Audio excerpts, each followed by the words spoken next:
Suara Kebenaran pada Selasa, 28 Mei 2024 berjudul Memperagakan Perasaan Tuhan.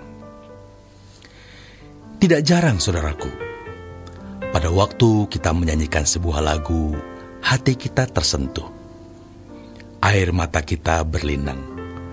Tetapi sebenarnya itu belumlah air mata yang menyenangkan Tuhan. Walaupun itu sesuatu yang bisa menyenangkan Tuhan, tapi belum puncak dari kesenangan Tuhan.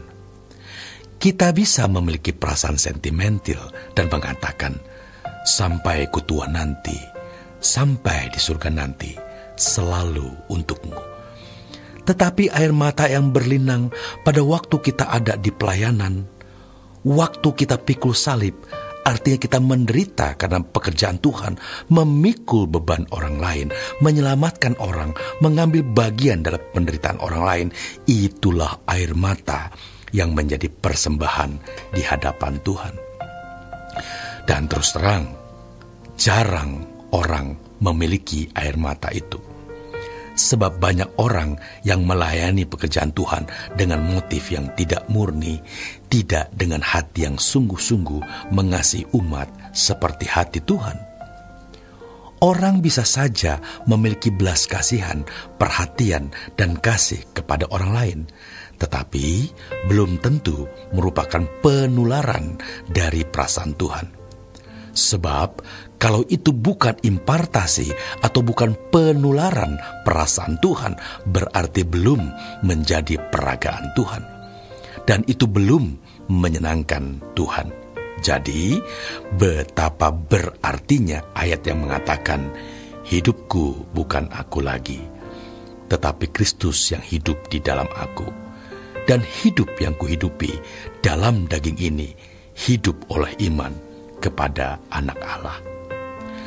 Karena jika kita hidup dalam penurutan terhadap kehendak-Nya, berarti kita hanya melakukan kehendak-Nya dan mengekspresikan perasaan-Nya.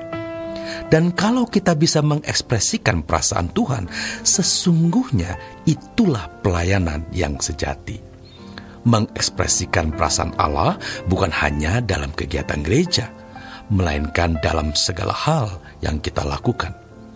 Itulah sebabnya menyembah Allah dalam roh dan kebenaran bukan berbicara kegiatan liturgi di dalam gereja, juga tidak cukup kegiatan pelayanan di dalam gereja, tetapi seluruh gerak hidup kita. Jadi, kalau firman Tuhan mengatakan, baik kamu makan atau minum atau apa saja yang kamu lakukan, lakukanlah semuanya itu untuk kemuliaan Tuhan. 1 Korintus 10 ayat 31. Maksudnya adalah dalam segala hal yang kita lakukan, kita melakukannya sebagai ekspresi peragaan dari perasaan Tuhan. Itu bukan hanya kegiatan dalam pelayanan, melainkan seluruh kegiatan hidup kita, dan betapa indahnya kehidupan seperti itu. Mestinya dari muda kita melatih hidup seperti ini.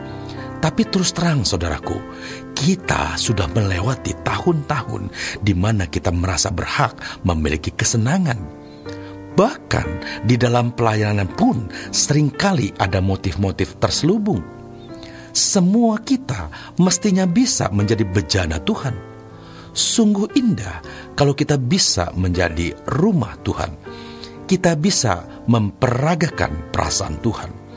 Orang-orang seperti inilah yang disebut anak-anak Allah, Roma 8. Kalau hidup kita tidak seiring dengan perasaannya, maka belum bisa disebut sebagai anak-anak Allah.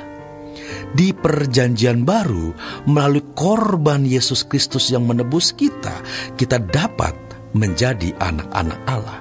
Jadi, kita ini jangan hanya hidup di bawah anugerah, under the grace, tapi juga in Christ, di dalam Kristus.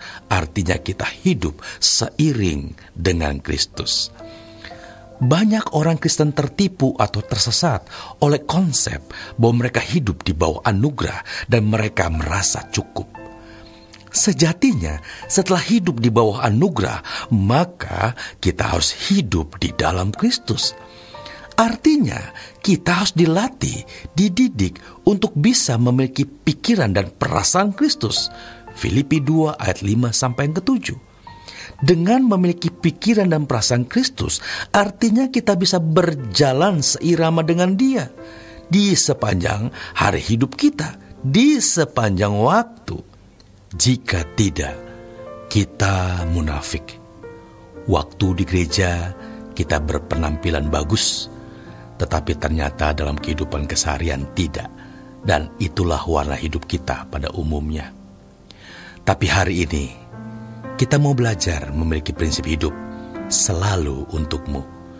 Selalu berarti tidak ada waktu di mana kita hidup untuk diri kita sendiri.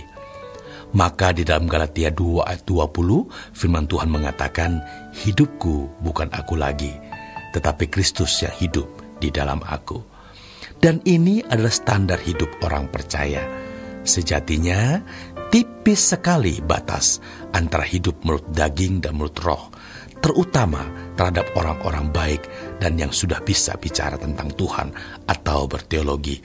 Sulit membedakan apakah keramah tamahannya atau ketegasannya, rendah hatinya merupakan produk dari pengalaman kedewasaan mentalnya atau produk dari Roh Kudus. Sulit membedakannya. Maka mari kita periksa diri kita sendiri, karena kita sering juga tertipu oleh diri kita sendiri, di mana kita merasa bahwa kita sudah memiliki kerendahan hati, ketegasan, sudah rohani, padahal belum. Kita bukan memperagakan perasaan Tuhan, melainkan perasaan kita sendiri. Orang yang memperagakan perasaan Tuhan, ia tidak akan merasa berjasa kalau berbuat sesuatu, dan dia tidak merasa lebih baik dari orang lain. Selamat berjuang, saudaraku. Tuhan Yesus memberkati.